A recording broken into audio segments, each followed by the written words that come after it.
Assalamualaikum warahmatullahi wabarakatuh. Kali ini saya berbagi konten terkait kepemimpinan. Pernah mendengar kepemimpinan level 5? Level 5 di eksekutif. Membangun organisasi yang besar secara berkelanjutan melalui kombinasi antara pribadi yang rendah hati dan tekad profesional. Menurut Jim Collins, mengacu ke 5 level hierarki kapabilitas pemimpin, di mana apabila seseorang mencapai level 5, maka artinya pemimpin tersebut juga memiliki kemampuan dari level 1 hingga level 4. Level 1, highly capable individual, membuat kontribusi yang produktif melalui talenta, pengetahuan, keterampilan, dan memiliki kebiasaan kerja yang baik.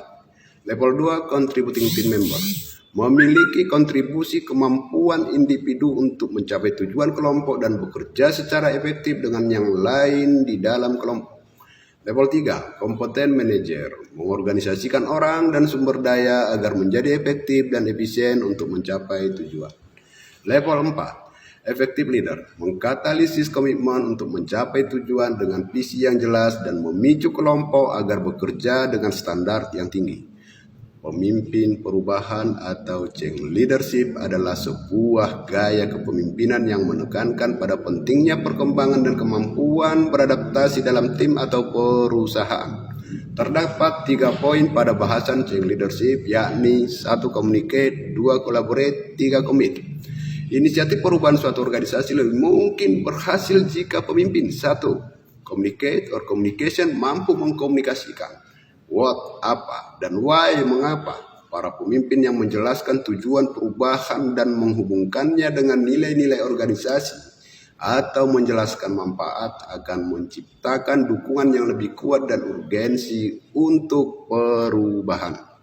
2. Collaborate or collaboration atau kolaborasi, mampu bekerja melintasi batas, mendorong karyawan untuk keluar dari silo mereka dan menolak untuk mentolerir persaingan yang tidak sehat, menyertakan karyawan dalam pengambilan keputusan sejak dini, sehingga memperkuat komitmennya untuk berubah.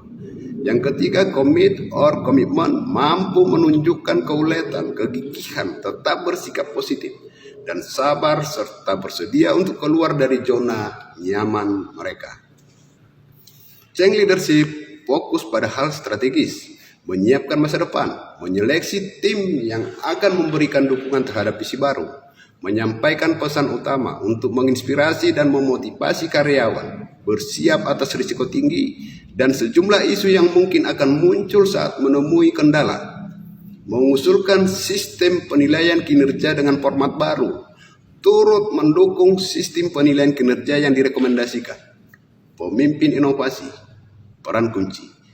Leading self, peran kritik, tahu cara menciptakan solusi kreatif. Leading order, peran fasilitatif, tahu cara mendapatkan sumber daya yang dibutuhkan. Leading supervisor, peran advocating, bridging, melindungi, membina, menjembatani kelompok untuk membangun inovasi. Leading function, peran directing, memberikan arahan yang jelas tentang cakupan inovasi. Leading organization, peran fostering, menjaga dan menumbuhkan budaya dan perilaku inovatif. Do and don't bagi pemimpin inovasi. Tanpa disadari, terkadang pemimpin menampilkan beberapa perilaku yang secara instan atau secara perlahan meruntuhkan ide kreatif dan semangat inovasi organisasi. Berikut ini adalah beberapa perilaku yang perlu diwaspadai, mematahkan semangat inovasi. Jangan katakan kepada bawahan bahwa kalian harus inovatif. Namun ketika ada ide baru yang muncul, dengan cepat Anda mementahkannya. Memaksakan pendekatan top down, tumbuh kembangkan inovasi dengan menciptakan buy-in bawahan. Melalui pendekatan bottom up, tanya pendapat bawahan, beri mereka tantangan. Aku paling tahu segalanya. Tampilkan sikap kerendahan hati untuk mendorong munculnya ide kreatif bawahan. Tidak cermat memonitor, mengevaluasi. Pastikan ketersediaan dukungan sumber daya yang dibutuhkan inovasi. Sistem dan aturan adalah harga mati. Sadarilah bahwa organisasi membutuhkan sentuhan kreativitas beriringan eksekusi by the book atau SOP. Coba pikirkan ulang, apakah ini sistem dan aturan masih relevan? Takut ambiguitas dan risiko. Justru tanggung jawab pimpinan adalah memperjelas segala ambiguitas yang terdapat dalam suatu inovasi, bantu identifikasi dan merumuskan mitigasi risiko dari inovasi. Selanjutnya kita membahas coaching and nurturing people. Pemimpin yang melakukan coaching menciptakan tempat kerja yang lebih baik. Terdapat link video yang bisa disimak dan akan saya share pada video ini. Pembelajaran apa yang diperoleh dari video tersebut? Bagian mana dari video tersebut yang dianggap menarik dan penting? Mengapa? Menurut saya, ada sebuah pernyataan. Apakah ini tempat kerja di masa depan yang ingin kita kirimi anak-anak kita? Bagaimana kita menoleransi hal ini? Kita harus menciptakan tempat kerja di mana orang-orang dapat berkembang, bukan di mana mereka menyia-nyiakan bakatnya atau kehilangan kesehatannya.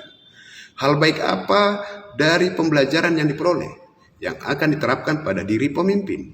Dimanapun kita bekerja dengan sistem yang berbeda, kita harus fokus pada cara orang berhubungan satu sama lain di tempat kerja dan bagaimana menjadikan hubungan ini sebagai kekuatan.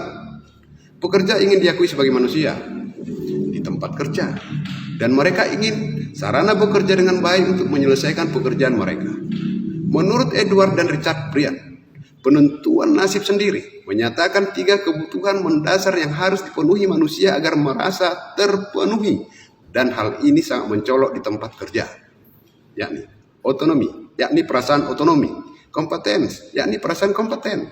Anda tahu bagaimana melakukan sesuatu dan pengetahuan ini dihargai dan digunakan. Relatedness, yakni keterhubungan, perasaan terhubung dengan orang lain sehingga ketika ketiga kebutuhan ini terpenuhi, orang dapat bekerja dan berfungsi dengan cara yang sangat memuaskan bagi pemimpin dan juga bagi pemberi kerja dan klien pemimpin. Apa hambatan yang akan dihadapi dalam menerapkannya? Memerlukan perubahan pola pikir radikal dan implikasinya sangat luas. Bagaimana menghadapi hambatan dan apa yang akan dilakukan? Menjadi coach as instructor. Pemimpin sebagai instruktur, seorang ahli yang akan mengajari bawahannya sesuatu yang praktis.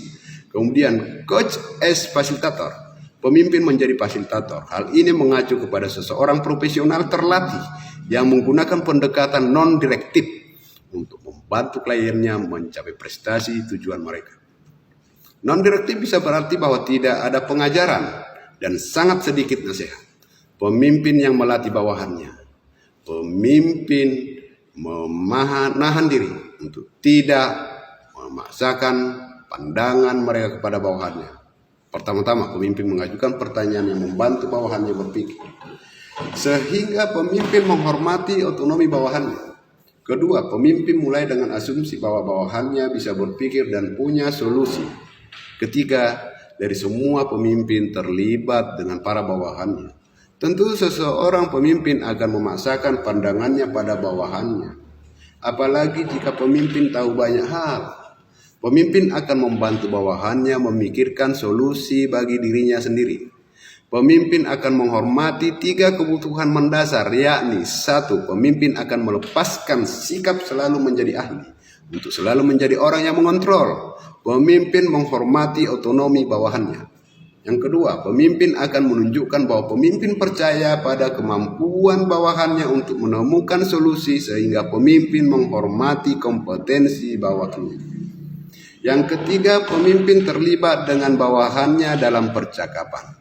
Jadi pada dasarnya pembinaan adalah sebuah percakapan yang didorong oleh penyelidikan strategis, mengundang pemikiran baru.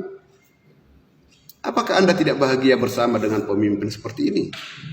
Pemimpin yang membuat bawahannya senang berkinerja. Apakah Anda tidak ingin menjadi pemimpin yang berkinerja memuaskan dan bawahannya bahagia? Saya kira kita semua demikian, setidaknya memimpin keluarga atau diri kita sendiri selalu ingin berkinerja dan bahagia. Terima kasih. Wabillahi taufiq wal hidayah. Assalamualaikum warahmatullahi wabarakatuh. Semangat pagi.